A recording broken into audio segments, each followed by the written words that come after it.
नमस्कार, आप देख रहे हैं apex classes online YouTube channel. तो इसमें मैं आपका हार्दिक अभिनंदन करता हूं, स्वागत करता हूं, वेलकम सभी का। देखिए विद्यार्थियों, क्या होता है कि अपन इसे YouTube channel apex classes online की शुरुआत कर रहे हैं। तो इसमें हर प्रकार के मैथ रीजनिंग के क्वेश्चंस मिलेंगे आपको। अभी तो फिलहाल मैथ रीजनिंग का है, बाकी देखा जाएगा किस हिसाब से क्या क्या करते हैं अपन, ठीक है। और मैथ में स्पेशल एसएससी सीजीएल को टारगेट करते हुए जो बाकी भी जो छोटी एग्ज़ाम्स होती है, जैसे 10+2 एमटीएस सीपीओ वगैरह और जितने भी एग्ज़ाम्स है एसएससी के, स्टेनोग्राफर ये तो नहीं चलेगा क्योंकि उसमें मैथ नहीं आती, रीजनिंग का आप ले सकते हो उसमें। तो ये इन एग्ज़ामों का सॉल्यूशन करवाया जाएगा। तो अपने जो टेलीग्राम चल रहा है apex classes, apex competition classes के नाम से, तो उसमें इन क्वेश्चनों की पीडीएफ आ जाएगी और इवनिंग को मैं सॉल्यूशन कराऊंगा। उसके अलावा आप बोलोगे सर ये तो मिक्स क्वेश्चन है, तो हमें टॉपिक वाइज भी चाहिए, तो टॉपिक वाइज भी हम पढ़ाएंगे। हम पहले अर्थमेटिक से शुरू करेंगे टॉपिक वाइज में, और फिर उसको पूरा करने के बाद एडवांस पढ़ाएंगे, ठीक है। लेकिन मिक्स क्वेश्चनों का तो चलता ही रहेगा अपना स्पेशल, ठीक है, जिसमें मैथ रीजनिंग के क्वेश्चन हो सकते हैं। अब मैथ रीजनिंग के दोस्तों क्वेश्चन होंगे, मैथ में कितने क्या क्वेश्चन डालेंगे ये मेरे ऊपर डिपेंड करेगा कि मेरे हिसाब से, और वो टफ भी हो सकते हैं, इजी भी हो सकते हैं, जैसे जिस हिसाब से दोस्तों एग्जाम में पूछे जाएंगे ना क्वेश्चन, उस हिसाब से मैं कराऊंगा, ठीक है। और ठीक है, तो यहाँ से शुरुआत करते हैं। और बाकी पर्सनल है ना, जो आप मैं एक वीडियो बना दूंगा और किस हिसाब से क्या क्या रहेगा तो उसको देख लेना आप, ठीक है।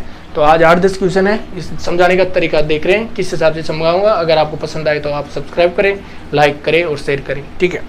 अब देखिए, त्रिभुज एबीसी में AB बराबर AC दे रखा है तथा भुजा AB को D तक इस प्रकार बढ़ाया गया है कि CBD 150 डिग्री हो जाए, तो BAC का मान कितना हो जाएगा। तो मैंने त्रिभुज बनाया यहाँ से, ये ले लो आप त्रिभुज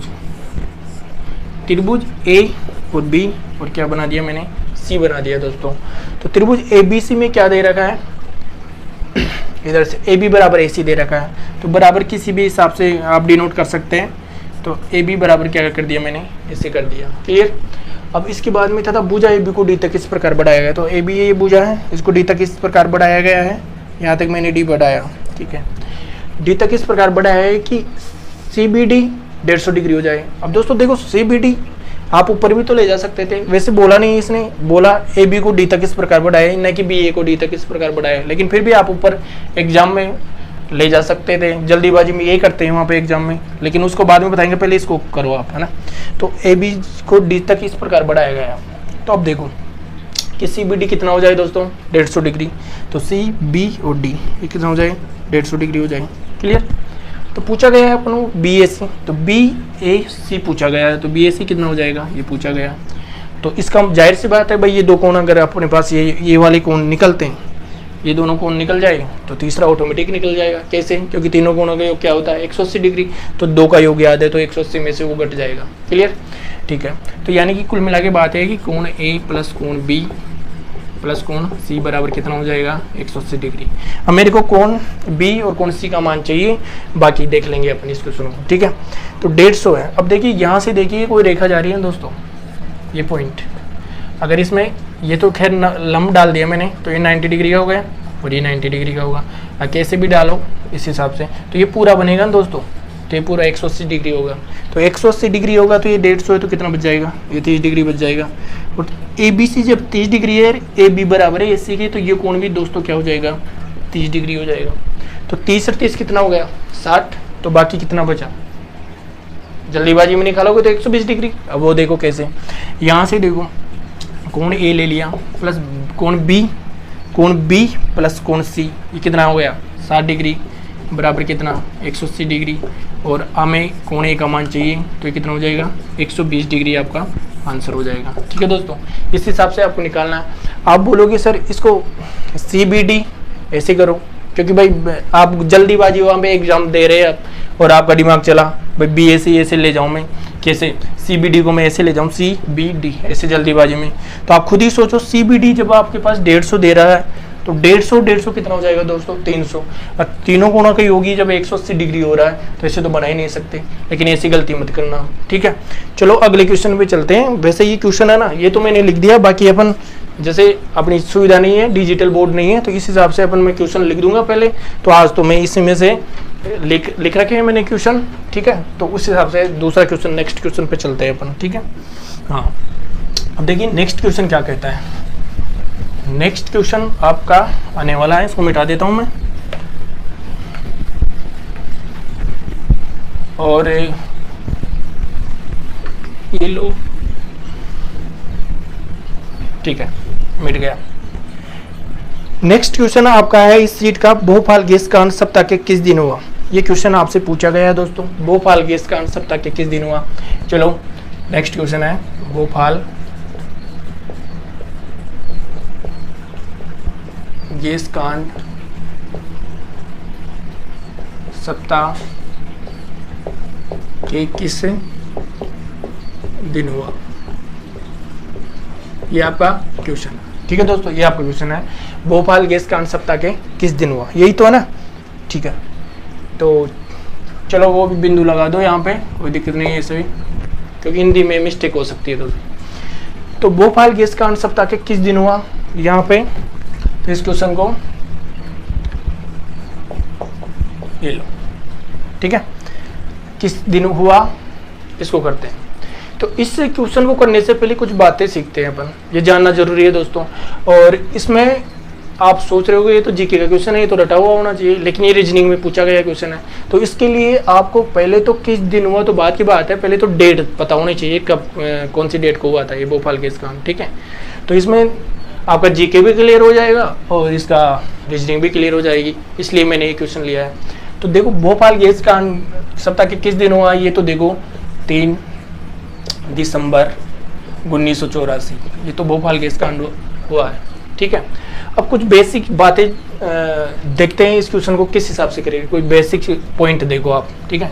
तो बेसिक पॉइंट क्या है, ये देखो, पहले तो देखो जैसे जो दोस्तों दिन होते हैं ना, तो दिन के भी कोड हो गए, मंथ के भी कोड हो गए, ठीक है, और शताब्दियों के भी कोड हो गए, किस हिसाब से हो गए। और ये क्वेश्चन है ना, जैसे मान लो आपकी जो डेट ऑफ बर्थ है ना, वो किस दिन है, आप किस दिन पैदा हुए थे, ये चीज़ भी आप निकाल दोगे इस क्वेश्चन को करने के बाद, मैं गारंटी लेता हूँ, ठीक है। लेकिन ये चीज़ें याद होनी चाहिए दोस्तों आपको। अब देखो बेसिक में आप पहले दिन के कोड लिखोगे, ठीक है, दिन के कोड लिखो दोस्तों, क्या क्या हो जाएगा। जैसे मान लीजिए अपन क्या करेंगे, शनिवार हो गया, शनिवार से शुरू करेंगे, शनिवार, फिर देखो मैं शॉर्ट फॉर्म लिख रहा हूँ, फिर फिर क्या मंगल, फिर क्या बुध, फिर क्या हो जाएगा गुरु, और ये क्या हो जाएगा दोस्तों शुक्र, और शनि तो आ ही गया, शनिवार, इसमें रविवार भी हो जाएगा, है ना। तो रविवार इसको इधर ही ले लेता हूँ मैं यार, ये तो बड़ा कर दिया मैंने, ये लो शनि और रवि, ठीक है, ऐसे हो गया शनि रवि सोम मंगल बुध गुरु और शुक्र। अब इसमें शनिवार में क्या करेंगे कि ये शनिवार दे रखा है, इसको 0 से शुरू करेंगे अपन, ये याद करना आपको, और 1 2 3 4 5 और 6 तक चलेंगे, ठीक है दोस्तों। 0 1 2 3 4 5 6, ये तो आपको इसको दिनों के कोड याद करने पड़ेंगे। अब बोलोगे सर फिर मंथली कोड, महीनों के कोड भी आपको याद करना पड़ेगा। महीनों के कोड किस हिसाब से करोगे दोस्तों, महीनों के कोड आपको याद करना पड़ेगा। ये क्या हो जाएगा 144 0 250 36 146, मैं इस हिसाब से याद करना पड़ेगा। कैसे 144 0 250 36 146। अब इसमें तो मंथली में क्या है, ये तो आ जाएगा जनवरी, फिर ये फरवरी मार्च अप्रैल मई जून जुलाई अगस्त सितंबर अक्टूबर नवंबर और दिसंबर, और ये कितना हो जाएगा दोस्तों दिसंबर। ऐसे ऐसे ये कोड चलते रहेंगे। ये दोस्तों जब भी होगे जब शताब्दी क्या हो जाएगी, सर लीप वर्ष नहीं होगा, राइट। अगर लीप वर्ष है तो फिर उसके, अगर लीप वर्ष होता है ना, तो लीप वर्ष में ये जनवरी और ये जो फरवरी दे रखा है ना, ये 0 और 3 होगा इसका कोड, ये याद कर लेना आप। अगर जनवरी फरवरी कब करोगे, 0 और 3 कब करोगे कोड, जब लीप वर्ष होगा। अब बोलोगे सर आप लीप वर्ष कैसे, क्या होता है, देखो लीप वर्ष की बात बताए तो लीप वर्ष होता है जिसमें 4 का भाग जाए, 4 का भाग जाए, वो लीप वर्ष होता है दोस्तों। अब देखिए इसमें ये 1984 दे रखा है ना, तो 1984 में लास्ट के 4 के भाग देने का नियम होता है, लास्ट के 2 डिजिट, और 8 के भाग दोगे लास्ट के 3 डिजिट। तो इसमें 4 का भाग दे रहे हो, 4 दूना 8 4 एकम 4 जा रहा है ना, तो इसका मतलब ये लीप वर्ष है। इसमें फरवरी और जनवरी जनवरी का कोड तो 0 रहेगा और फरवरी का क्या रहेगा 3 रहेगा। लेकिन लीप वर्ष तो ये हो जाएगा। शताब्दी की बात होती है, लीप शताब्दी भी होती है दोस्तों। लीप शताब्दी का मतलब ये होता है जिसमें 400 का भाग जाए, 400 का भाग जाए वो लीप शताब्दी होती है दोस्तों। तो उस ये तो वो हो जाएंगे, ये आपके कोड हो जाएंगे। अब इसको उतार लो, मैं मिटाता हूँ क्योंकि जगह नहीं है, मेरे को नहीं दिख रही जगह। ठीक है दोस्तों, तो मिटा दूँ मैं इसको। ठीक है, हाँ अगला देखो।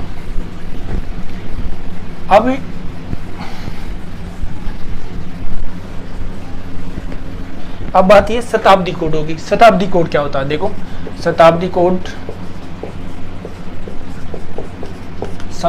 कोड की बात करते हैं तो शताब्दी कोड क्या हो जाएगा आपका। शताब्दी कोड में देखो 2000 से अपन शुरू करेंगे शताब्दी, फिर 2100, फिर कितना 2200, फिर कितना हो जाएगा डियर स्टूडेंट 2300 हो जाएगी। ये तो शताब्दी है, ठीक है। और इसमें जो कोड दे रखा है ना, तो 0, 100, 200, 300। अभी तो जो मैं लिखा रहा हूँ जो लिख लो, मैं समझाऊंगा किस हिसाब से। और ये कितना हो जाएगा 642। अब जब 2000 आपकी पिछली शताब्दी बचती है, जैसे यहाँ पे 1984 है तो यहाँ पे 84 है, तो ये फिक्स नहीं है, तो इसका तो अलग फॉर्मूला बताएंगे। लेकिन 2000 आपकी शताब्दी बचती है तो डायरेक्ट ही आप वहाँ पे यूज करोगे 6। अगर 2100 डायरेक्ट बचते हैं 4 यूज करोगे, और 2200 डायरेक्ट बचती है तो 2 यूज करोगे, 2300 डायरेक्ट बचती है तो कितना यूज करोगे 0। लेकिन आप बोलोगे सर ये 0, 100, 200 क्या होगा, तो क्वेश्चन आएगा जब बताऊंगा। लेकिन वैसे भी देख लो, जैसे मान लीजिए मैंने 1600 लिया, क्या ले लिया मैंने 1600। अब 1600 का मतलब क्या होगा, 1600 लिया ना, तो 1600 में मैंने 4 का भाग दिया तो पूरी तरह चले गया ना। लेकिन सपोज करो मेरे पास कितना 1600 लिया, 1600 में 4 का भाग दे दिया, तो मेरे को 2000 तक जाने में कितना लगा भाई, 2000 तक जाऊंगा ना मैं, तो 2000 तक में जाने में देखिए मान लो इसमें 1600 तो पूरा का पूरा चले गया। लेकिन चलो इसी क्वेश्चन का उठा लेते हैं 1900। ये 1900 मैंने ऐसे कैसे ले लिया, तो इसमें 400 का भाग दोगे आप, तो 400 को 4 चौक 1600, तो कितना बचेगा, कितना बचेगा बताइए 300 बचेगा ना। ठीक है, तो 300 का कोड क्या करोगे आप 0। उस हिसाब से 1800 ले लिया, तो 4 चौक 1600 है, तो 1600 कितना फिर 2 यूज कर लोगे। तो इस हिसाब से आपको याद करना है, ये कोड आपको 100% याद हो जाने चाहिए जब तो आप क्वेश्चन कर लोगे। अब इसके बाद में दोस्तों क्या आता है देखो, इसके बाद में एक लास्ट है बस, वो तो आप याद ही कर लिए, एक फॉर्मूला है। जो फॉर्मूला को आप किस हिसाब से याद करोगे देखो, देखिए यहाँ से लेके फॉर्मूला है आपका क्या, दिन, महीना, और ये क्या हो जाएगा वर्ष, और क्या हो जाएगा लीप वर्ष। ठीक है दोस्तों, और ये क्या हो जाएगी शताब्दी। ये लो ये, ठीक है लिख दिया, दिन, महीना, वर्ष, लीप वर्ष और शताब्दी। इसमें आपका भाग लगाना है 7 का, इससे आपका आंसर आने वाला है। अब देखो यहाँ पे 3 दिसंबर 1984 की बात है, तो 3 तो क्या था दिसंबर, 3 तो दिन है ना, तो मैंने दिन की जगह लगाया कितना 3। महीना क्या है, महीना का कोड चाहिए दिसंबर कोड है।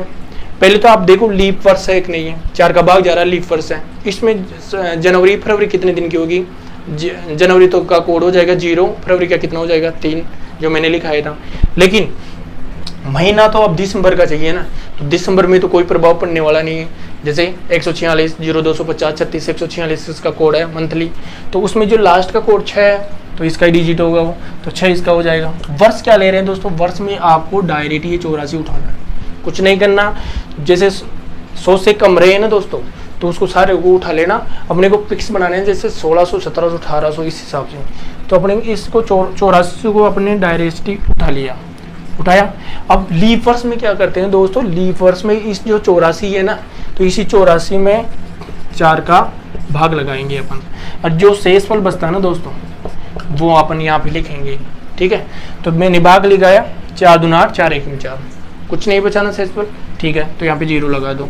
अब इसके बाद में दोस्तों अपने पास यहाँ पे बचा था 1600 ही, तो 1600 ही जब बचा था तो 1600 में फिर मैंने बताया, सॉरी 1900 ही बचा था, तो 1900 ही बचा, तो अब मैंने किसका भाग लगाया 400 का, तो 4 चौक 1600, तो फिर कितना बचा 300, और 300 का कोड कितना था 0 था, बटे कितना 7। ठीक है, ये तो देखो ये तो 9 हो जाएगा, ये तो पूरा का पूरा ही कट गया भाई, 84 7 एक 7 7 दूनी कितना हो जाएगा 14 है, तो ये तो कट जाएगा, लेकिन ये 9 बचा, तो 9 में 7 का भाग दोगे तो कितना शेषफल बचेगा दोस्तों, शेष मात्र शेष कितना 2 शेषफल बचेगा। तो जब 2 शेषफल बच रहा है आपके पास, तो आपको बताया था मैं मंथली कोड, दिनों के कोड बताया था मैंने 0 1 2 3 4 5 6 आगे। तो यहाँ से तो शनिवार शुरू हो रहा है और यहाँ पे मंगलवार है ना, सॉरी रविवार, और ये क्या हो जाएगा सोमवार। तो आपका आंसर क्या हो जाएगा दोस्तों सोमवार। इस हिसाब से आप करोगे, उम्मीद करता हूँ आपको समझ में आया होगा। देखो कैलकुलेशन थोड़ी बहुत मिस्टेक हो सकती है, पहला वीडियो है इसलिए वैसे होगी नहीं, ठीक है दोस्तों। बहुत मेहनत लगती है वीडियो बनाने में, ऐसे ही थोड़ी है। कॉन्सेप्ट तो बात की बात है, पहले वीडियो सेट करने में बहुत टाइम लगता है यार। चलो अगला मिटा देता हूँ उसको, इस हिसाब से आपका होगा। अब देखो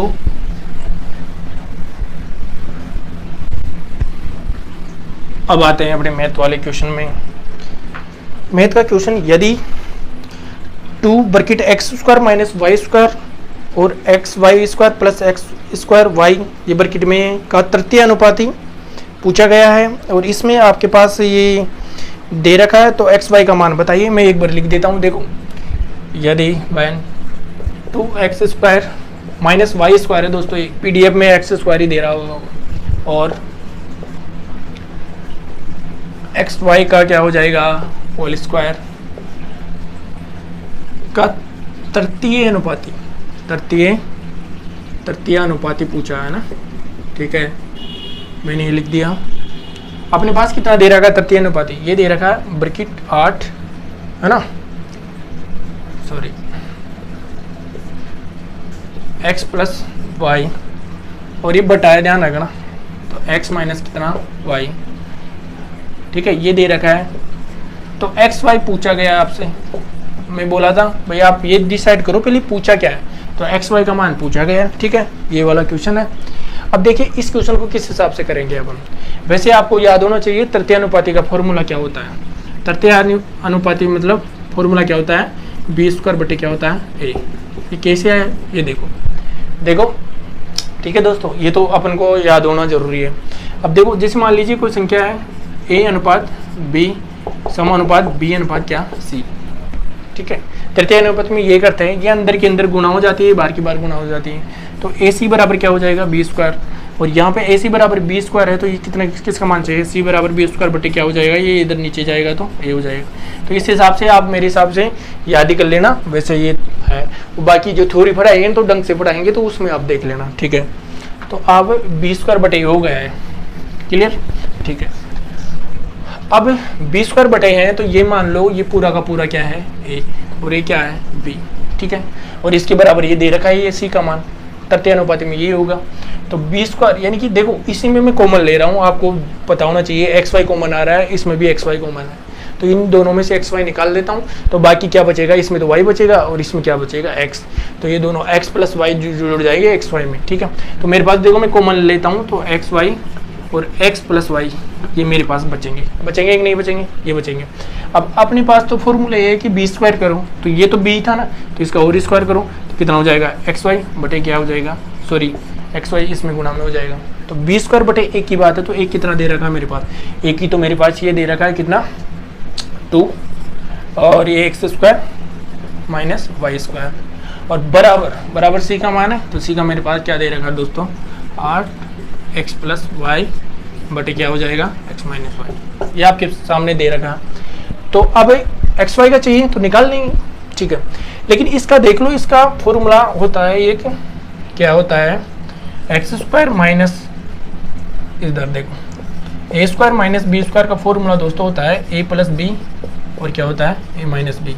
ये आपको याद होना चाहिए, वैसे अलजेब्रा पढ़ाएंगे जब बताएंगे, लेकिन अभी याद कर लेना ए स्क्वायर माइनस बी स्क्वायर ए प्लस बी ए माइनस बी होता है। तो ये वही बात है, ए का मान एक्स है और बी का मान वाई है, तो X plus Y X minus Y हो जाएगा। तो मैं इसको मिटा देता हूँ, X plus Y X minus Y यहीं पर लिख देता हूँ, क्योंकि अपने नीचे जगह नहीं है इसमें। तो ये हो जाएगा क्या एक्स प्लस वाई और ये हो जाएगा एक्स माइनस वाई। तो एक्स प्लस वाई से एक्स प्लस वाई कैंसिल करता हूँ, और यहाँ से एक्स माइनस वाई से एक्स माइनस वाई कैंसिल, और एक्स प्लस वाई से एक्स प्लस वाई कैंसिल। अब देखो ये भी एक्स वाई है, ये भी एक्स आई है, तो एक्स वाई गुणा करोगे तो होल स्क्वायर होगा, तो एक्स वाई का क्या हो जाएगा दोस्तों, होल स्क्वायर हो जाएगा। यहाँ पे आपके सामने 8 दे रखा है और ये कितना 2, ये बजर गुणा होते हैं ना, तो ये कितना हो जाएगा 16। तो ये तो 16 हो गए। अब एक्स वाई बराबर हो जाएगा प्लस माइनस के 4, ध्यान रखना प्लस माइनस के 4 हो गए दोस्तों। इसमें आपके पास ऑप्शन ऐसे दे रखा होगा ए बी और कितना सी और कितना डी, ठीक है। तो इसमें ये दे दे, जैसे मान लो 4 दे दे, ठीक है, ये माइनस के दे दे, ये प्लस के 4 दे दे, और ये कितने दे दे, मान लो नन दे दे, और ये और कुछ अलग 5 वगैरह, सॉरी ये प्लस माइनस ही 4 दे दी, तो आपको इसको टिक करना है, ठीक है। तो इस हिसाब से प्लस माइनस 4 होगा, ये ध्यान रखना। अब नेक्स्ट क्वेश्चन पे चलते हैं, और इसमें तो 4 ही दिया है ना, अगर कुछ नहीं दे माइनस प्लस नहीं दे तो आपको 4 के लगाने ही, ठीक है। अब अगला क्वेश्चन उस पीडीएफ में ध्यान से देखना दोस्तों क्या कहता है।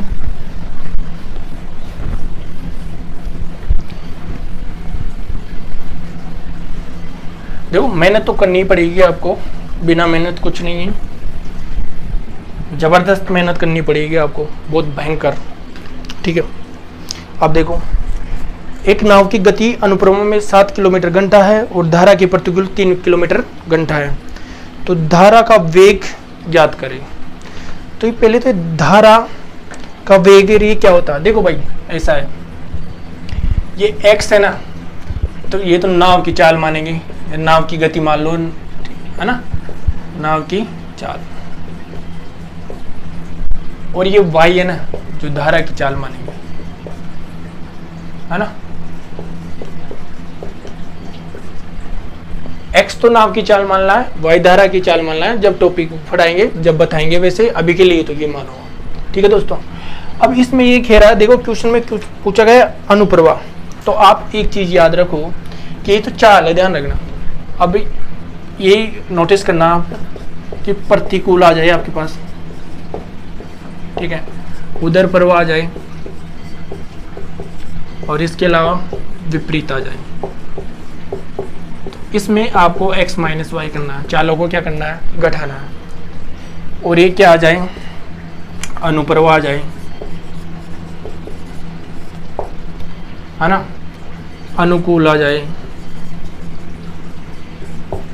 धारा की साथ आ जाए, उसमें आपको करना है x प्लस वाई, ये चीजें याद करनी है ना। तो प्रतिकूल उधर प्रवाह और विपरीत आता है, x माइनस वाई करोगे, और अनुप्रवाह अनुकूल धारा के साथ आएगा तो x प्लस वाई करोगे आप।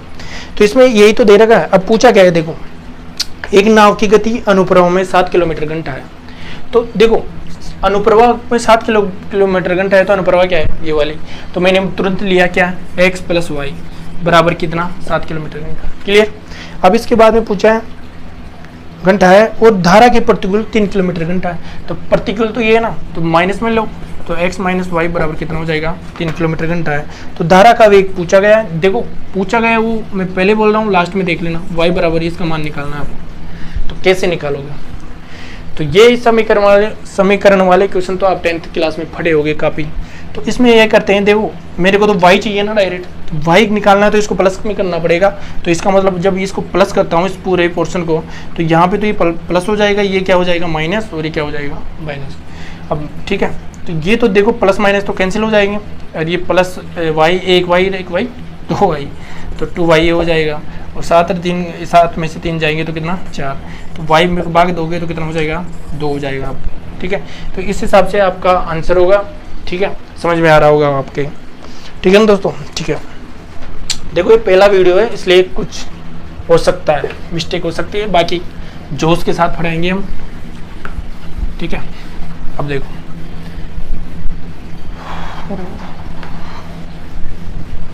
अब अगला क्वेश्चन देखो, अगला क्या कह रहा है, अच्छा क्वेश्चन है यार, अगले वाला क्वेश्चन अच्छा, ठीक है, अच्छा है ना। दो संख्याओं का HCF 16 दे रखा है और उनका LCM 146 है, तो संख्याओं के कुल कितने जोड़े हो सकते हैं, बनेंगे, ठीक है। देखिए दो संख्याओं का HCF क्या है, HCF है 16, और क्या दे रखा है, LCM कितना दे रखा है 146 दे रखा है, और पूछा गया है कुल संख्याओं के कितने जोड़े बनेंगे, ठीक है, संख्याओं के जोड़े पूछा गया है। दोनों के कितने जोड़े बन सकते हैं। ठीक है। अच्छा, जब आपके पास में दो संख्या दे रखी है तो इधर तो इसमें तो कुछ दो संख्या तो दी नहीं ना अपने को, तो अपन अपनी मर्जी से मानेंगे दो संख्या ए और बी। अब अगर इसको अनुपातों में ए से लिखता हूं तो ये अनुपातों में फिक्स वैल्यू नहीं आती, ध्यान रखना दोस्तों, फिक्स वैल्यू नहीं आती। तो मान लो पहली संख्या ए है और दूसरी संख्या बी मानी हुई नहीं, लेकिन एक ध्यान रखना, ढंग से लिख लेना आपकी कॉपी में जहां पे भी आप पढ़ रहे हो कि जो एचसीएफ दे रखा है ना, अगर एचसीएफ को अगर मैं संख्याओं के अनुपात से गुणा करता हूँ ना तो संख्या निकल जाती है। तो मेरे पास ये ए है पहली संख्या, तो मैंने इसको 16 एचसीएफ है इससे गुणा किया तो ये कितना हो जाएगा 16 है, और इसी को मैंने बी से गुणा किया तो कितना हो जाएगा 16 बी। तो 16 है, 16 बी पहली संख्या, दूसरी संख्या निकल गई। आपके पास एचसीएफ 16 दे रखा है, एलसीएम 146 दे रखा है। अब आपके पास में देखो ये तो निकल गई, तो मैं इसको मिटा के थोड़ा दिख रहा होगा ना, हाँ ठीक है। तो यहाँ पे देखो एक फॉर्मूला होता है, पहली संख्या इंटू दूसरी संख्या बराबर क्या होता है एलसीएम गुना एचसीएफ, ये वाला फॉर्मूला होता है। ठीक है, ये फॉर्मूला होता है, ये याद कर लेना आप। तो पहली संख्या मेरे पास यहाँ पे ये आई थी 16 ये आई थी, और दूसरी संख्या क्या आई थी 16 बी आई थी। और यहाँ पे एलसीएम कितना दे रखा है, एलसीएम मेरे पास कितना दे रखा है 146, और इंटू ये कितना दे रखा है 16। क्लियर, ये दे रखा है 16 है, 16 भी और ये वाला। अब देखो 16 से तो मैंने 16 काटे, ठीक है। अब यहाँ पे देखो 16 और ये ए भी बच गई, बराबर कितना हो गया 146। देखो एग्जाम में तो डायरेक्ट ही यहाँ से उड़ा दो आप क्वेश्चन को, लेकिन यहाँ पे समझाने के लिए तो क्या पता किस हिसाब के स्टूडेंट देख रहे हैं, तो इस हिसाब से मैं बता रहा हूँ। तो ये ए बी बराबर कितना हो जाएगा 146 बटे कितना हो जाएगा 16, भाग दो। ठीक है, 16 नाम का 144, टेबल आपको याद होनी चाहिए, कम से कम 30 तक तो होनी चाहिए कम से कम। तो 16 नाम का कितना 144। अब जब 144 है तो 146 में 144 जाएगी तो कितना बच जाएगा 2 बच जाएगा। ठीक है, पॉइंट लगाया, जीरो लगाया, 20 हुआ, 9 एकम 9, तो 9.125 आपका ये बनेगा। अब एक बात बताऊं दोस्तों, ये पॉइंटों में संख्या आ रही है, और पॉइंटों में जो संख्या आती है उसके जोड़े नहीं बन सकते दोस्तों, तो इसलिए इसमें आंसर क्या आएगा 0। तो फिर बोलेंगे भाई सर फिर किसके जोड़े बना सकते हो। अब जैसे मान लो मैंने 28 ले लिया, 28 के ए बी में गुणा में ही तो है, तो ए बी का मान सपोज करो मैंने 28 लिया, तो इसको टुकड़ों में तोड़ सकते हैं ना हम, कितना 7 चौके 28, तो एक जोड़ा बना नहीं बना, इस हिसाब से जोड़ा। अब इसमें तो पॉइंट आ रहा है तो इसमें तो बना ही नहीं सकते, इसलिए उसमें ऑप्शन में आंसर आ रहा होगा 0। ठीक है दोस्तों, तो इसको इस हिसाब से करना। ठीक है, हाँ। अब कल का वीडियो और भी शानदार रहेगा, लेकिन आज थोड़ा मैं भी फर्स्ट बार मेरे को दिख रहा ही नहीं है ना सामने कौन क्या है, इस हिसाब से। ठीक है, अब नेक्स्ट क्वेश्चन पे चलते हैं। नेक्स्ट क्वेश्चन क्या कहता है देखो, और मोटिवेट भी रखेंगे आपको, ऐसी बात नहीं है, थोड़ी कॉमेडी वॉमेडी भी करेंगे, लेकिन आज पहली क्लास है तो इस हिसाब से अपन कॉमेडी का कोई वो नहीं है। ठीक है दोस्तों, अब देखो क्वेश्चन नंबर 5 ही हुए है क्या, ठीक है, 6 नंबर का क्वेश्चन देखो, ये 6 नंबर का क्वेश्चन है, ए और बी मिलकर एक काम को 10 दिन में कर सकते हैं। तो ए और बी मिलकर एक काम को कितने दिन में दोस्तों 10 दिनों में। और क्या बी और सी मिलकर उसी काम को कितने दिनों में कर रहे हैं, बी और सी मिलकर उसी कर रहे हैं कितने दिनों में 15 दिनों में। और ए और सी कितने दिनों में कर रहे हैं, ये आपके पास 20 दिनों में कर रहे हैं। देखो क्या होता है कि जैसे मान लो 50-100 क्वेश्चनों के लगभग अगर पीडीएफ में क्वेश्चन है ना 100, तो उसकी तो पीडीएफ निकलवा ले। अब 10 में तो क्या निकलवाए है ना, तो उस हिसाब से अपन एक साथ ही डाल देंगे, तो फिर आप सॉल्यूशन करते रहना आप। ठीक है, तो ए प्लस बी तो 10 है, और बी प्लस बी 15 दिन में कर रहे हैं, और ए प्लस सी कितने दिन में कर रहे हैं 20 दिनों में। अब ये आगे क्या पूछा है, सी अकेला उसी काम को कितने दिनों में पूरा करेगा। देखो मैंने बोला था अर्थमेटिक में, आप ये देख लेना लास्ट में क्या पूछा जा रहा है। ठीक है दोस्तों, अब देखो ए प्लस बी 10 दिन में, और बी प्लस सी 15 दिन में, और ए प्लस सी 20 दिन में। ठीक है, अब आपको पता है टोटल कार्य क्या होता है, नहीं पता? तो देखो टोटल कार्य ये होता है, अगर दिनों को मैं अगर समता से गुना करता हूं ना दोस्तों, तो टोटल वर्क निकल जाता है, यानी कार्य निकल जाता है। दिन गुना समता बराबर टोटल वर्क, यानी कि डी गुना इफिशियंसी बराबर क्या हो जाएगा, ये वाला हो जाएगा, वर्क हो जाएगा। क्लियर? तो ये तो आपका होना चाहिए। अब देखो यहाँ पे बात करते हैं कि टोटल वर्क लाए कहाँ से इसमें। तो आप देखो 10 तो दिन है, 15 दिन है, 20 दिन है, इनके दोनों में देखो इसमें भी ए कॉमन, इसमें भी ए कॉमन, इसमें सी कॉमन इसमें आ रहा है, बी कॉमन इसमें आ रहा है, बी इसमें आ रहा है, यानी कि एक ही नंबर 2 बार आ रहे हैं, राइट। ठीक है, तो इसमें देखो पहले टोटल वर्क होता है इन तीनों का, मतलब ये जो नंबर दे रखे हैं इनका एलसीएम ही टोटल वर्क हो जाता है। यानी कि ऐसे क्वेश्चनों में आप ना एलसीएम निकालोगे ना तो टोटल वर्क का काम करेगा। ठीक है, अब देखो यहाँ पे टोटल वर्क कितना हो जाएगा, उधर ही कर देता हूँ मैं आंसर, नीचे लिखने की जरूरत नहीं है ना, इसको मिटा देता हूँ। यहाँ पे टोटल वर्क हो जाएगा आपका, इन तीनों का एलसीएम लेना पड़ेगा। अब एलसीएम कैसे लेते हैं जल्दी, वो आपको इसमें एलसीएम ऐसे पढ़ाएंगे जब बताएंगे। लेकिन अभी आप देखो इसका भाग, एक ऐसी संख्या ढूंढो जिसमें भाग जाना चाहिए तीनों का। जैसे मान लो 60 भी है, 120 भी है, ठीक है, तो इस हिसाब से तो मैंने 60 ले लिया मैंने, तो 60 मैंने ले लिया, इसका भाग दोगे। अब जो उस टोटल वर्क में अगर दिन का भाग देते हैं तो समता निकलती है, मैंने बोला था। तो देव कितना हो जाएगा, ये से 10 का भाग दो 60 में, तो 10 से की कितना हो जाएगा दोस्तों 6, 10 से की 60 होता है ना, तो 6 आ जाएगा, 15 चौके 60, 20 तिया 60। लेकिन देखो इसमें एक क्वेश्चन में ये कह रहा था भाई, ये वाला क्या था, 20 दिनों में पूरा कर सकता है, ए और सी मिलकर उसी काम को 20 दिनों में पूरा कर सकते हैं। ठीक है, उसी काम को 15 दिनों में पूरा कर सकते हैं, और ए और सी मिलकर उसी काम को 20 दिनों में पूरा कर सकते हैं। सी अकेला उसी काम को कितने दिनों में करेगा, तो ये वाला क्वेश्चन है। ठीक है, सही है। अब यहाँ पे तो आपकी इफिशिएंसी आई है, ये टोटल वर्क आए हैं, और ये आपके डेज थे। ठीक है, अब देखो सी का पूछा है, तो जो जिसका पूछे ने उसको जोड़ना है आपको। अब सी का पूछे, इस दोनों में सी है, अगर बी का पूछता तो इन दोनों को जोड़ते हैं, सी का पूछा इन दोनों को जोड़ेंगे, और बाकी के को घटाना है। अब जैसे मान लो ए का पूछा तो इसको और इसको जोड़ते हैं आप, और बाकी बी प्लस सी को घटाते हैं। तो मेरे को सी का मान पूछा गया है, तो सी का मान क्या हो जाएगा, इन दोनों को जोड़ो। कैसे, ए प्लस बी तो ऐसे हो जाएगा, और 2c लिख दूं मैं, तो 2c प्लस ए प्लस बी। अब इधर भी इनकी समता जुड़ेंगी, समता से कर रहे हैं अपन, तो 4 3 कितना हो जाएगा 7 हो जाएगा दोस्तों। अब जैसे ये हो गया, इधर में बी प्लस बी लिखा। ठीक है, अब ए प्लस बी का समता कितनी है 6।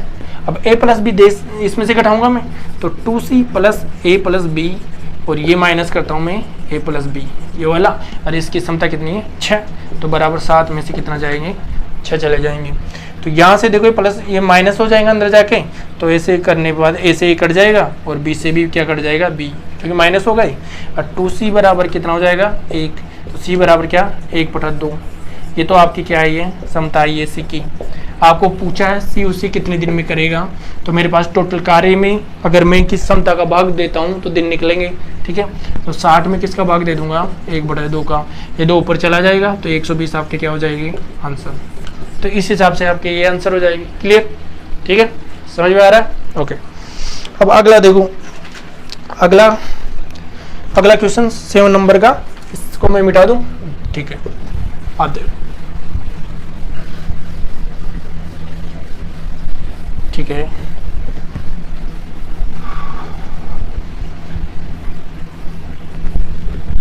इस हिसाब से इसको करेंगे। अगला क्वेश्चन देखो नेक्स्ट, पुरुषों को एक समूह में 20 दिनों में एक काम करने का फैसला किया गया, लेकिन उनमें से 5 अनुपस्थित रहे। यदि शेष समूह कार्य को 24 दिनों में पूरा कर सकते हैं तो मूल समूह में कितने पुरुष थे।